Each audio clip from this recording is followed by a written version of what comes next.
एक समय की बात है, हिमालय की खाड़ी के किनारे एक छोटे से शांत गांव में राहुल नाम का एक युवा लड़का रहता था। राहुल अपने क्रोधी स्वभाव और चंचल मन के कारण गांव भर में प्रसिद्ध था। उसका मन हर समय विचारों से भरा रहता था।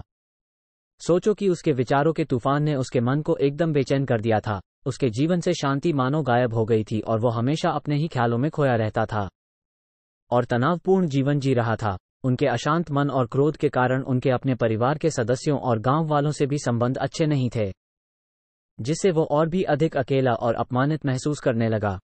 वो और भी अधिक मानसिक तनाव की स्थिति में चला जाता है। एक समय की बात है, राहुल अपने गांव की गलियों में घूम रहा था। तभी उनकी मुलाकात एक बौद्ध भिक्षु से हुई जो एक पेड़ की छाया के नीचे ध्यान में बैठे थे।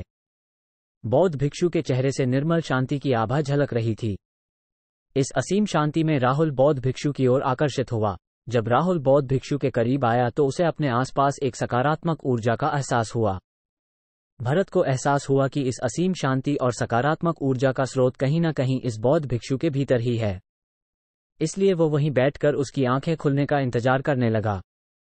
थोड़ी देर बाद जब बौद्ध भिक्षु की आंख खुली तो उसने एक युवा लड़के को अपने सामने बैठा पाया, जो बहुत तनावग्रस्त और नकारात्मक भावनाओं से भरा हुआ लग रहा था। राहुल ने बौद्ध भिक्षु की ओर उदार भाव से देखा और बहुत विनम्रता से कहा, मालिक, मेरा मन बहुत अशांत है और मेरे मन के विचार मुझे खाए जा रहे हैं। मुझे एक पल के लिए भी शांति महसूस नहीं होती। क्या आप मुझे सिखा सकते हैं कि मैं अपने अशांत मन को कैसे शांत करूं? बौद्ध भिक्षु ने राहुल की पीड़ा को समझते हुए करुण दृष्टि से देखा और कहा, मेरे प्यारे बच्चे, मैं तुम्हें एक कहानी सुनाना चाहता हूं। इस कहानी में मानसिक शांति और खुशी के रहस्य छिपे हैं। क्या आप कहानी सुनना चाहेंगे? राहुल ने हाँ में सिर हिलाया और पूरी एकाग्रता से कहानी सुनने को तैयार हो गया। उनके अंदर जिज्ञासा चरम पर थी। वो कहानी सुनने को बेताब था। बहुत समय पहले की बात है। एक नगर में शक्ति नाम का एक आदमी रहता था। शक्ति बेहद महत्वाकांक्षी व्यक्ति थे और उन्हें हर काम में लोगों से मदद की जरूरत पड़ती थी। यदि उसे किसी से असफलता और बुराई सुनने को मिलती थी तो वो गहरी चिंता और तनाव में चला जाता था। उनका मानना था कि सफलता और भौतिक शक्तियां वांछित खुशी देंगी, लेकिन वो जितना सफलता और प्रशंसा के पीछे भागता था उतना ही मानसिक तनाव में डूबता जाता था। लेकिन अचानक शक्ति का सामना उस समय के मशहूर बौद्ध भिक्षु से हो गया, जिसका नाम महाकौशल था। महाकौशल अपने शिष्यों को ध्यान की शिक्षा देते थे और वो स्वयं एक बहुत ही ध्यानमग्न और प्रबुद्ध व्यक्ति थे। महाकौशल की अद्भुत एकाग्रता से प्रभावित शक्ति ने उनसे अपने भटकते मन को शांत करने का उपाय जानना चाहा। शक्ति ने कहा कि मेहनत में हमेशा सफलता के पीछे भागता हूँ और लगातार अधिक हासिल करने की कोशिश करते हूँ, फिर भी मुझे कोई क्षणिक संतुष्टि या आत्मसंतुष्टि नहीं मिलती। इस निरंतर बेचैनी के बीच मैं शांति कैसे पा सकता हूँ? बौद्ध भिक्षु ने करुण दृष्टि से उसकी ओर देखा और उत्तर दिया, आपका मन एक अशांत नदी की तरह है जो हमेशा बहती रहती है। आप कभी भी शांत नहीं रह सकते। इसलिए इस अशांत मन को शांत करने के लिए आपको अपने विचारों को बिना किसी रुकावट के जाने देने की कला सीखनी होगी। शक्ति को आश्चर्य हुआ और उसने पूछा कि मैं अपने विचारों को कैसे जाने दूं?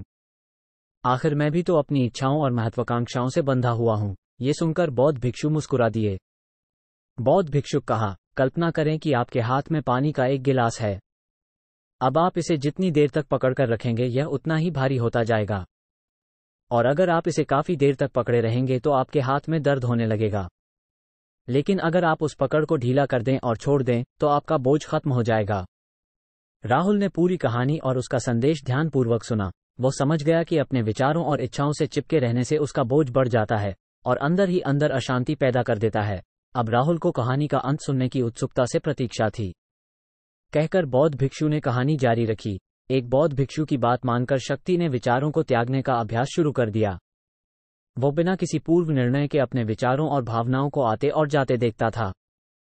अब उसने विचारों को पकड़ना बंद कर दिया था। विचार उठते थे और अपने आप चले जाते थे। धीरे धीरे उसे यह एहसास होने लगा कि उसकी इच्छा और भावना ही सभी दुखों का कारण है। जैसे जैसे शक्ति ध्यान में गहरे उतरते गए, उन्होंने पाया कि वर्तमान में जीना ही आंतरिक शांति का एकमात्र स्रोत है। धीरे धीरे शक्ति का मन एक शांत झील की तरह हो गया जो बाहरी दुनिया को अपने अंदर प्रतिबिंबित करती है। उन्होंने जीवन की सादगी में संतोष को अधिक महत्व दिया और भौतिक संपत्ति के प्रति अपना लगाव छोड़ दिया। जैसे ही शक्ति में ऐसे बदलाव की खबर लोगों के बीच फैली, दूर दूर से लोग मार्गदर्शन लेने आने लगे। लोगों को विचारों को मुक्त करने की कला सिखाना और उन्हें अपने भीतर शांति खोजने के लिए मार्गदर्शन करना, वो लोगों के बीच शांति और ज्ञान का प्रतीक बन गया। शक्ति और साधु की कहानी समाप्त कर महाकौशल बौद्ध भिक्षु कुछ देर के लिए चुप हो गए ताकि इस कहानी का अर्थ राहुल के मन में अच्छी तरह बैठ जाए। राहुल ने बौद्ध भिक्षु की ओर देखा तो उनकी आंखों में अब एक नई समझ दिखाई दे रही थी। राहुल ने धीरे से कहा कि मुझे इस कहानी में ज्ञान दिखता है, लेकिन मैं इसे अपने जीवन में कैसे लागू करूं? मैं अपने अशांत मन को कैसे शांत कर सकता हूं? राहुल के इस सवाल पर बौद्ध भिक्षु गर्मजोशी से मुस्कुराते हैं और फिर कहा कि अशांत मन को शांत करने का अभ्यास आत्म जागरूकता से शुरू होता है। अपने भीतर उठने वाले विचारों का निरीक्षण करने के लिए प्रतिदिन कुछ समय निकालें। उन भावनाओं पर ध्यान दें जो आपके मन में आती हैं और देखें कि वे कैसे आती हैं और आकाश में गुजरते बादलों की तरह चले जाए। राहुल ने आंखें बंद कर लीं और बौद्ध भिक्षु के कहे अनुसार अपने विचारों का अवलोकन करने लगे। जैसे ही उसने अपने भीतर उठने वाले विचारों पर ध्यान देना शुरू किया, उसे इसका एहसास हुआ। उसे अपने अंदर चिंता और इच्छाओं की एक निरंतर धारा बहती हुई महसूस हुई। सिर्फ एक एहसास ने ही उसे एक अद्भुत शांति का एहसास कराया। उन्हें यह भी एहसास हुआ कि यह सभी विचारों और भावनाओं से अलग है। बौद्ध भिक्षु ने आगे कहा कि जैसे शक्ति ने खुद को सभी मोह माया से अलग कर लिया था, वैसे ही अपने मन को अशांतकारी विचारों और भावनाओं से मुक्त करने का अभ्यास विकसित करो। बिना किसी पूर्वाग्रह के विचार को वैसे ही स्वीकार करें जैसे वह आता है, और फिर धीरे धीरे उन्हें जाने दें और अपना ध्यान वर्तमान क्षण पर केंद्रित करें। लेकिन राहुल ने टोकते हुए कहा कि अगर विचार और भावनाएं इतनी मजबूत हैं तो क्या होगा? बौद्ध भिक्षु ने कहा यह बना रहता है और मन को छोड़ने से इनकार करता है। बौद्ध भिक्षु ने राहुल की बात से सहमति जताते हुए सिर हिलाया और कहा ऐसे कई मौके आएंगे जब आपके मन में सवालों का बवंडर चल रहा होगा। जब आपका दिमाग आपकी बात ही नहीं सुनेगा तो ऐसे में आपको अपनी सांसों की ताकत पर विश्वास करना होगा। एक बार फिर भिक्षु ने राहुल से कहा, अपनी आंखें बंद करो और अपनी सांसों पर ध्यान केंद्रित करने के लिए अपने पेट को ऊपर उठता हुआ और मचता हुआ महसूस करें। बौद्ध भिक्षु ने बताया कि जब भी आपका मन अशांत हो तो तुरंत अपनी सांसों पर लौट आएं। सांस की वाद्य गति आपको तुरंत वर्तमान के चरणों में वापस खींच लेगी और आपको शांति का अनुभव कराएंगी। एक बौद्ध भिक्षु के निर्देशानुसार आने और जाने वाली सांसों पर ध्यान केंद्रित करने का प्रयास करें। इस छोटे से व्यायाम से उन्हें मानसिक शांति का अनुभव हुआ। उसे याद आया कि उसकी सांसें हमेशा उसके साथ थी, जो उसे वर्तमान क्षण की याद दिलाती थी, आराम और शांति लाती है। राहुल के इस विकास को देखकर बौद्ध भिक्षु मंद मंद मुस्कुराए और बोले, मेरे प्रिय, बेचैन मन को शांत करना एक ऐसा अभ्यास है जिसमें बहुत प्रयास और दृढ़ इच्छा शक्ति की आवश्यकता होती है, क्योंकि लगातार व्यायाम से मांसपेशियां मजबूत होती हैं। उसी तरह नियमित अभ्यास से मन भी शांत होता है। स्वीकृति में सिर हिलाते हुए इस बौद्ध भिक्षु को धन्यवाद देते हुए उन्होंने वादा किया कि आज से वो अपने अशांत मन को शांत कर सकेंगे और अपनी गैर शक्तियों को मुक्त कर सकेंगे। बौद्ध भिक्षु ने राहुल के कंधे पर हाथ रखकर कहा, मुझे आपकी क्षमता पर बहुत भरोसा है और आपको जल्द ही आंतरिक शांति मिलेगी। लेकिन याद रखें कि यह आसान नहीं होगा, लेकिन अगर आप दृढ़ इच्छाशक्ति और खुले दिल से प्रयास करेंगे तो आप निश्चित रूप से वो शांति पालेंगे जो आपके अंदर है। उस दिन से राहुल अपने अशांत मन को शांत करने का प्रयास करने लगा और हर दिन ध्यान करने के लिए एक अलग समय निर्धारित किया। उसने अपने मन में उठने वाले विचारों को बिना किसी रोक टोक के जाने दिया और अपनी सांसों के जरिए खुद को वर्तमान में बनाए रखने की कोशिश की। समय के साथ अभ्यास करते हुए राहुल को अपने अंदर शांति का अनुभव हुआ।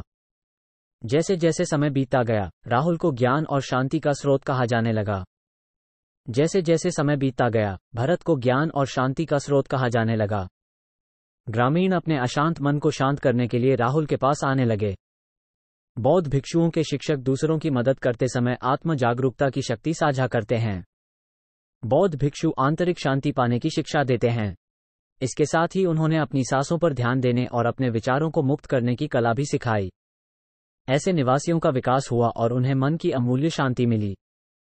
बौद्ध भिक्षु की शिक्षाओं और राहुल द्वारा संचालित अभ्यास के माध्यम से विचारों को त्यागने और वर्तमान में जीने की कला दूर दूर तक फैल गई। उन्होंने कई लोगों की जिंदगी बदल दी और जैसे जैसे समय बीतता गया, उनकी जिंदगी और भी बदलती गई। राहुल का शांत प्रभाव उसके गांव की सीमाओं से परे तक फैला हुआ था। मन के बोझ तले दबे लोगों के लिए राहुल आशा की किरण बन गया। राहुल की शिक्षाएं केवल ध्यान और प्रवचन तक ही सीमित नहीं थीं, बल्कि वो रोजमर्रा के काम जागरूकता के साथ करने पर ज्यादा जोर देते थे। वो लोगों को अपनी भावनाओं के प्रति जागरूक रहने की याद दिलाते थे। ये भी पढ़े, सफल लोगों की 13 आदतें, motivational Buddhist story on habits and success.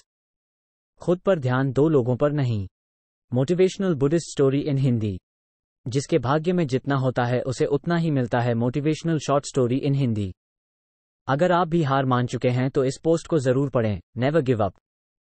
निष्कर्ष। इस बात पर ध्यान दें कि आप दिन भर में क्या करते हैं और अपने आसपास होने वाली घटनाओं पर आप कैसे प्रतिक्रिया करते हैं। हर काम पूरी जागरूकता के साथ करें। जब आप खाएं तो प्रत्येक टुकड़े के स्वाद का आनंद लें। जब आप सूरज की रोशनी के सामने खड़े होते हैं तो उसकी गर्मी महसूस करें। लोग क्या कहते हैं उसे ध्यान से सुनें और समझें। छोटे छोटे बदलावों से लोगों के जीवन में चमत्कारिक परिवर्तन आते हैं। राहुल की शिक्षाओं से लोगों ने सीखा कि जीवन का आनंद वर्तमान में जीने में है। दोस्तों, ये कहानी का अंत है। मुझे आशा है कि आपने इस मोटिवेशनल स्टोरी से बहुत कुछ सीखा होगा। आपका कीमती समय देने के लिए बहुत बहुत धन्यवाद।